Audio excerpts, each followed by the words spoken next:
Welcome to your channel. So आप लोगों को पता है जैसे कि NICLAO का कल एग्ज़ाम था तो उसकी और ये एक ही शिफ्ट पे था 3:30 PM की सबकी। तो इसमें मुझे लगता नहीं है नॉर्मलाइजेशन का कोई चांस है, क्योंकि एक ही शिफ्ट है। अगर ज़्यादा शिफ्ट होती हैं तो नॉर्मलाइजेशन होती है।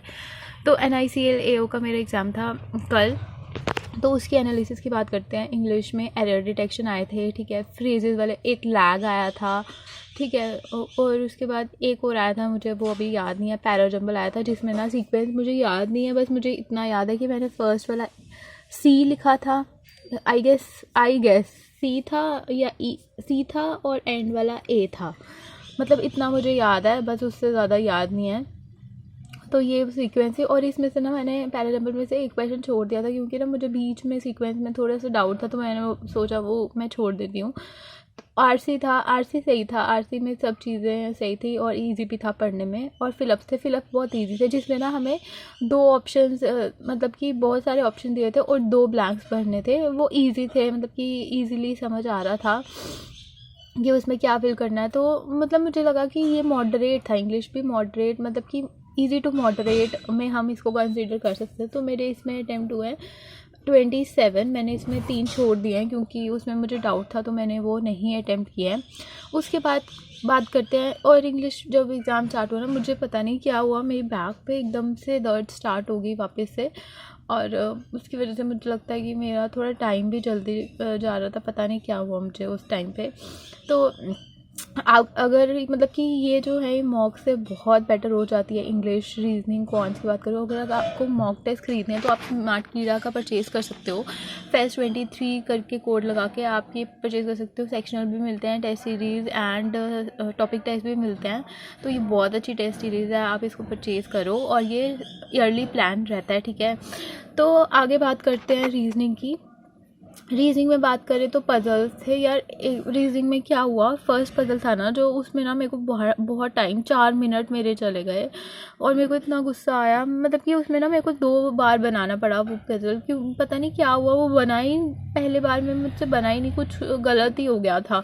फिर मेरे को उसमें मैंने वापस से बनाया स्टैक वाला जो पजल था, तो लेकिन फिर उसमें टाइम चला गया 4 मिनट मेरे मतलब 4 मिनट चले गए पूरे पूरे। नहीं तो 2 मिनट में बनना चाहिए था वो 1-2 मिनट में पजल।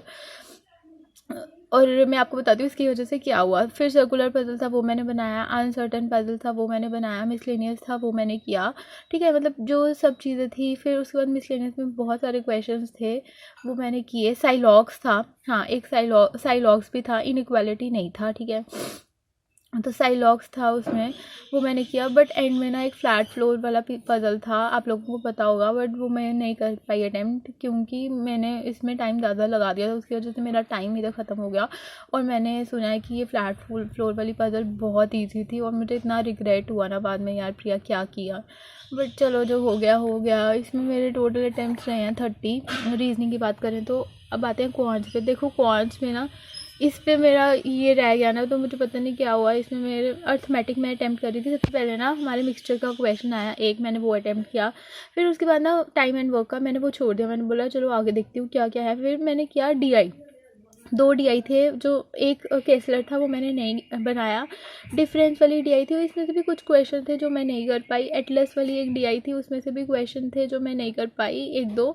तो मतलब कि ऐसे करके ये मैंने अटैम्प्ट किया। उसके बाद ना इसके बाद ना सबसे पहले जो आई थी ना, इसमें इनइक्वालिटी आई थी, जिसमें मतलब वही जिसमें रूट्स वगैरह निकालने थे, वो तो इजी थे। उसमें 4-5-6 क्वेश्चन थे आई गेस।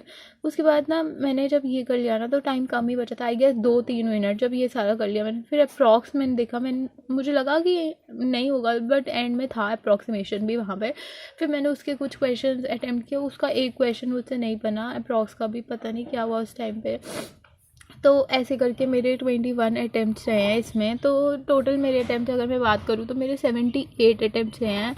और आई नो ये बहुत कम अटैम्प्ट्स हैं, क्योंकि ना यार आप लोगों को पता होगा NICLAO का जो कट ऑफ गया है ना वो, क्योंकि ये ओवरऑल इंडिया का होता है, तो उसमें जो कट ऑफ गया है वो 81 गया है। तो मैं एक्सपेक्ट कर रही हूँ कि इसकी कट ऑफ भी बहुत हाई जाने वाली है। 78 से तो कुछ नहीं बनने वाला, मुझे पता चल गया था कि प्रिया ये नहीं होने वाला तेरा, मतलब कि 78 अटैम्प्ट्स हैं तो कहाँ ही होगा, क्योंकि 81 तक मैंने किसी का सुना था, बोला था 78 to 80 जा सकती है, बट फिर भी एक भी गलत हो गया तो गया। और अगर 78 से नहीं गई, मतलब 80 में गई, तो फिर तो वैसे भी नहीं हो सकता ये एग्ज़ाम क्लियर।